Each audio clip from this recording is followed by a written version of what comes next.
नमस्कार साथियों, स्वागत है आपका हमारे YouTube channel learn English with के सर में।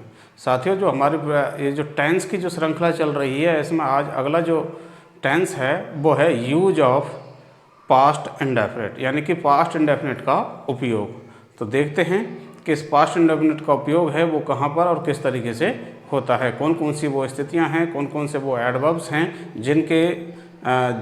जिनके होने पर हम पास्ट इंडेफिनिट का प्रयोग करते हैं। तो आइए वीडियो शुरू करते हैं।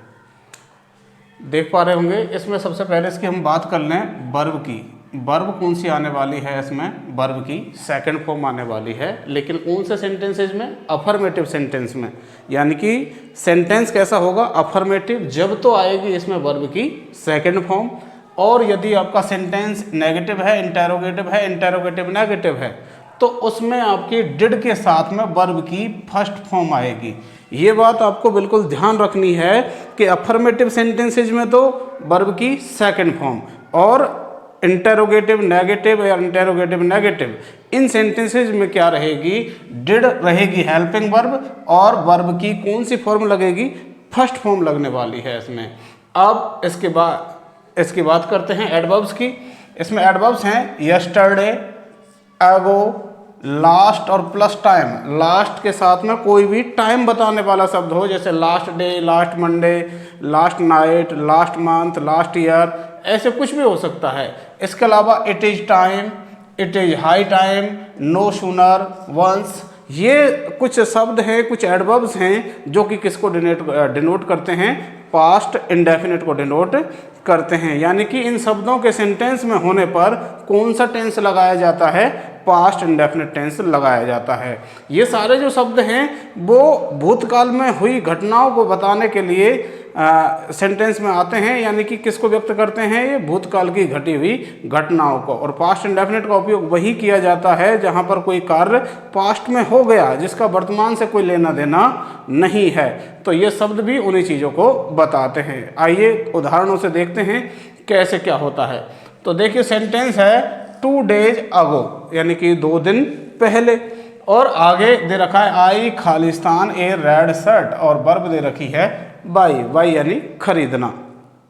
यहां पर बता रहा है कि 2 दिन पहले मैंने एक रेड शर्ट, लाल रंग की शर्ट बाई यानी कि खरीदी। अब 2 दिन पहले खरीद ली, तो उसको यहाँ पर बताने के लिए अब देखो आप इसमें कौन सा टेंस भरा जाए ये देखने के लिए यहाँ पर आ गया 2 days एगो, एगो आ गया, और एगो में एगो के साथ में यहाँ पर 2 days दे रखा है, यानी कि 2 दिन पहले। तो हमें पता चल रहा है कि जो काम है वो कब हुआ है? पास्ट में हुआ है। इसलिए यहाँ पर कौन सा टेंस आ जाएगा? Past indefinite. पास्ट इंडेफिनिट यानी वर्ब की सेकेंड फॉर्म, सेंटेंस यदि अफर्मेटिव है तो। अब देखा आपने यहाँ पर ना कोई क्वेश्चन मार्क है ना कोई नॉट है, तो सेंटेंस कैसा है? अफर्मेटिव है, इसलिए यहाँ पर वर्ब की सेकंड फॉर्म आ जाएगी। और वर्ब कौन सी है? बाई।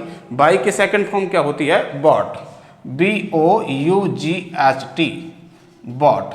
अगला सेंटेंस है इट इज टाइम, बी खालिस्तान होम, और वर्ब दे रखी है गो। अभी हमने देखा कि यहाँ पर अगर इट इज़ टाइम या इट इज़ हाई टाइम आ जाए तो वहाँ पर हम कौन से टेंस का प्रयोग करते हैं? पास्ट इंडेफिनिट का। साथियों, इट इज़ टाइम और इट इज़ हाई टाइम के मामले में मैं आपको एक बात बताना चाहूँगा कि जो इट इज़ टाइम और इट इज़ हाई टाइम है, ये टेंस तो पास्ट इंडेफिनिट को डिनोट करता है, लेकिन जो वर्ब के द्वारा किए जाने वाले कार्य का जो समय है वो फ्यूचर का रहता है इसमें। जैसे इट इज़ टाइम बी खालिस्तान बेंट, चूंकि यहाँ पर इट इज टाइम है इसलिए हमने वर्ब की सेकंड फॉर्म लगा दी। वर्ब क्या थी? गो, गो की सेकंड फॉर्म क्या हो गई? बेंट।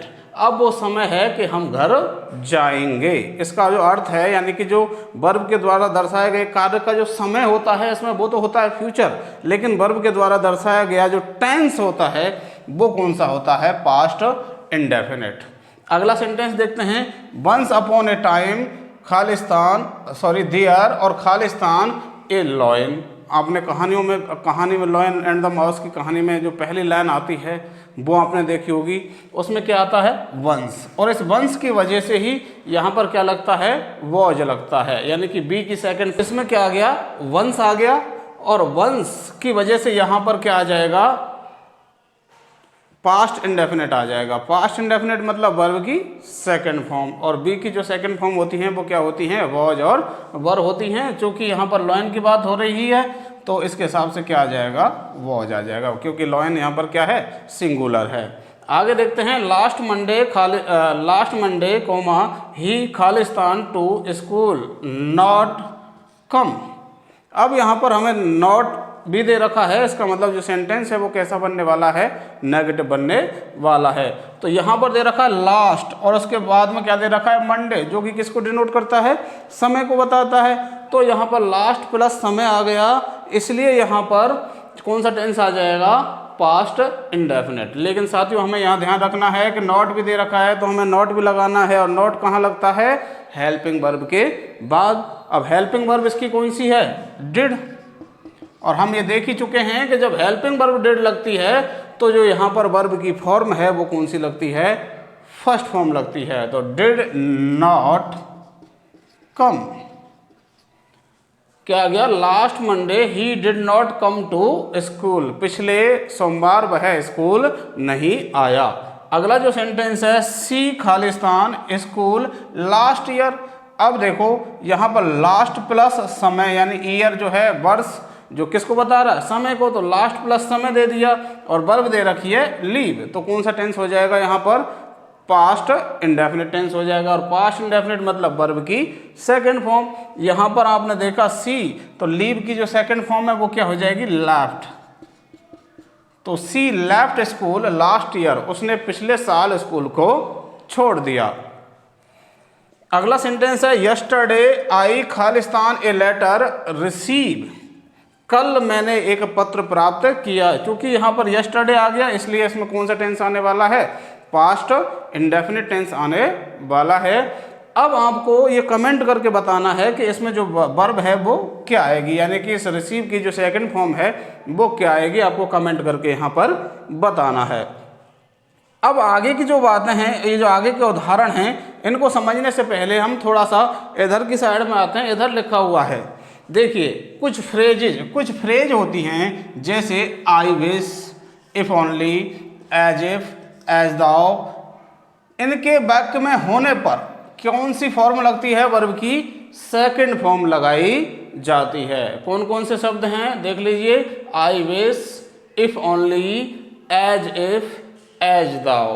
ये जो चारों आपको फ्रेज यहाँ पर दे रखी हैं, इनमें से यदि कोई सी भी फ्रेज सेंटेंस में है तो वहाँ पर वर्ब की कौन सी फॉर्म लगाई जाती है, सेकंड फॉर्म लगाई जाती है।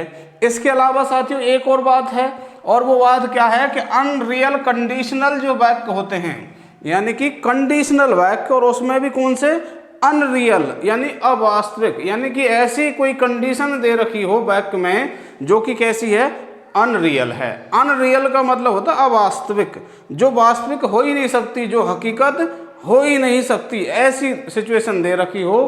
तो उसका स्ट्रक्चर कैसा बनेगा, उसकी शुरुआत रहेगी इफ से तो उसकी शुरुआत रहेगी, उसके बाद उसमें आ जाएगा सब्जेक्ट, और उसके बाद में फिर यहाँ पर वर्ब के लिए खालिस्तान दे रखा होगा, और उसके बाद ऑब्जेक्ट, फिर उसके बाद में दूसरी साइड में जो सेंटेंस है वो शुरू हो जाएगा सब्जेक्ट, और उसके बाद में यहाँ पर वुड दे रखा होगा, और उसके बाद में फिर वर्ब दे रखी होगी।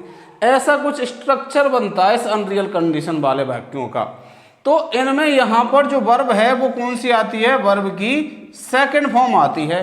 लेकिन साथियों यहाँ पर आपको एक बात ध्यान रखनी है, यहाँ एक नोट लगा हुआ है, कौन सा, कि वर्ब बी होने पर, यानी कि वर्ब कोष्टक में कौन सी दे रखी हो, बी, तो वर्ब को प्राथमिकता दी जाती है। तो बी की जो फॉर्म है, जो वर्ब बी वर्ब है, उसकी जो सेकंड फॉर्म है वो कौन कौन सी होती हैं, वॉज और वर होती हैं। लेकिन हमें यहाँ पर क्या ध्यान रखना है कि हमें कौन सी लगानी है, वर लगानी है, चाहे सब्जेक्ट कैसा भी हो, चाहे सब्जेक्ट कैसा भी हो। यानी कि सब्जेक्ट आपका सिंगुलर है तब भी आपको क्या लगानी है, वर लगानी है। सब्जेक्ट आपका प्लूरल है तब तो वर लगनी ही है। आइए देखते हैं उदाहरणों से। सेंटेंस कह रहा है I wish he Khalistan here, और वर्ब दे रखी है बी। अब यहाँ सेंटेंस में क्या आ गया, आई विश, और इस वजह से इसमें वर्ब की कौन सी फॉर्म लगेगी, सेकंड फॉर्म लगेगी। बी की सेकंड फॉर्म क्या होती है, वॉज और वर होती हैं। लेकिन यहाँ पर नीचे नोट लगा करके दे रखा है कि बी होने पर वर को प्राथमिकता देनी है, चाहे सब्जेक्ट भले ही कैसा ही हो। तो ही के साथ यहाँ हम क्या लगा देंगे, वर। I wish he were here, मैं कामना करता हूँ कि वह यहाँ होता। ऐसे यहाँ ऐसे ही अगला जो सेंटेंस है, he talks as if. He talks वह बात करता है, एज इफ मानो की। एज इफ का मतलब क्या होता है, मानो की या माना की।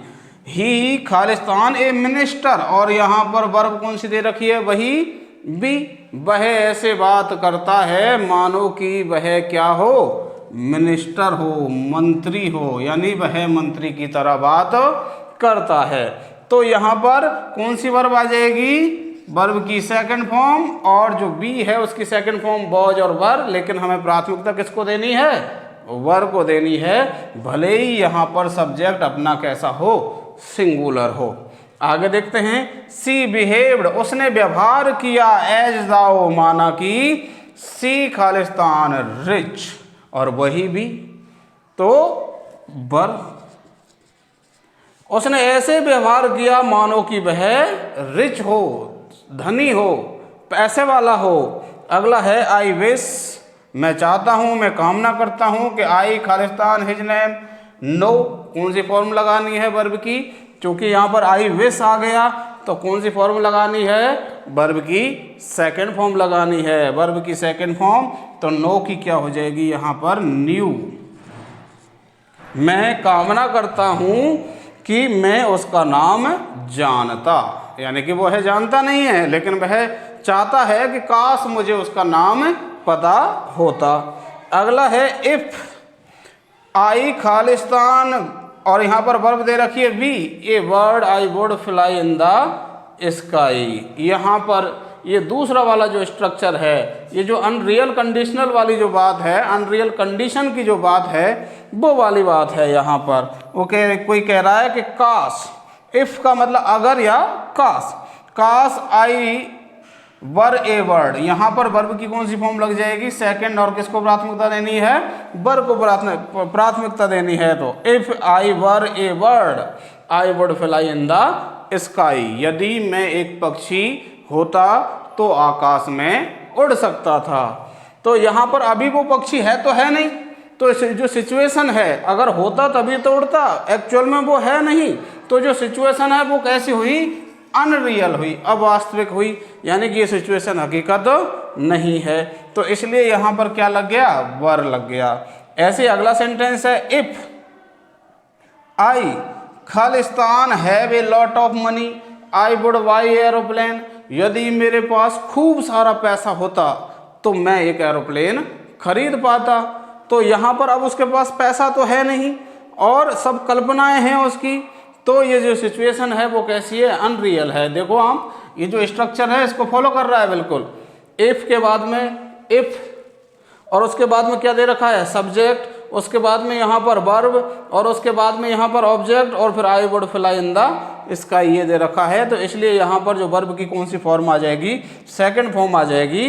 तो हैव की जो सेकंड फॉर्म है वो क्या होती है, हैड होती है। यहाँ पर ये जो हैव है ये कोई हेल्पिंग वर्ब नहीं है साथियों, ये यहाँ पर क्या है, एक मेन वर्ब है जो किसको शो करती है, पोजेशन को बताती है, अधिकार को बताती है। अगला जो सेंटेंस है, नो सूनर, यहाँ पर हमने देखा था कि नो सूनर आ जाए तो हमें उसमें भी कौन सा टेंस लगाना है, पास्ट इंडेफिनिट टेंस लगाना है। तो पास्ट इंडेफिनिट, और इस नो सूनर के मामले में साथियों आपको ध्यान रखना है कि नो सूनर के तुरंत बाद कौन सा शब्द लगता है, डिड शब्द लगता है। नो सूनर के तुरंत बाद डिड लगता है, और जब पास्ट इंडेफिनिट में कहीं पर डिड का उपयोग हो जाता है तो उसके बाद वर्ब की फॉर्म कौन सी लगती है, फर्स्ट फॉर्म लगती है।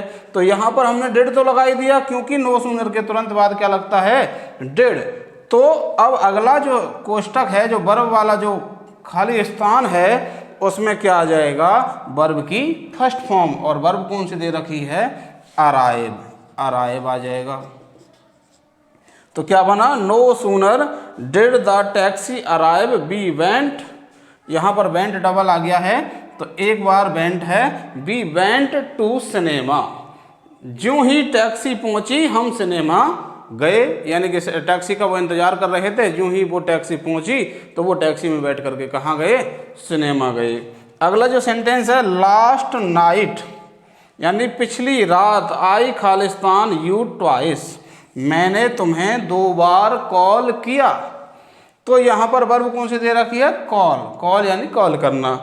तो यहाँ पर पहचान के लिए शब्द दे रखा है last plus night, last plus यहाँ पर ये समय दे रखा है।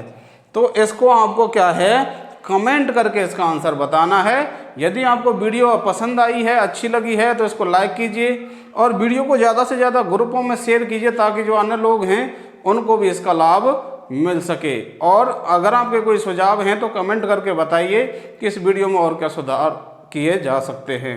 धन्यवाद।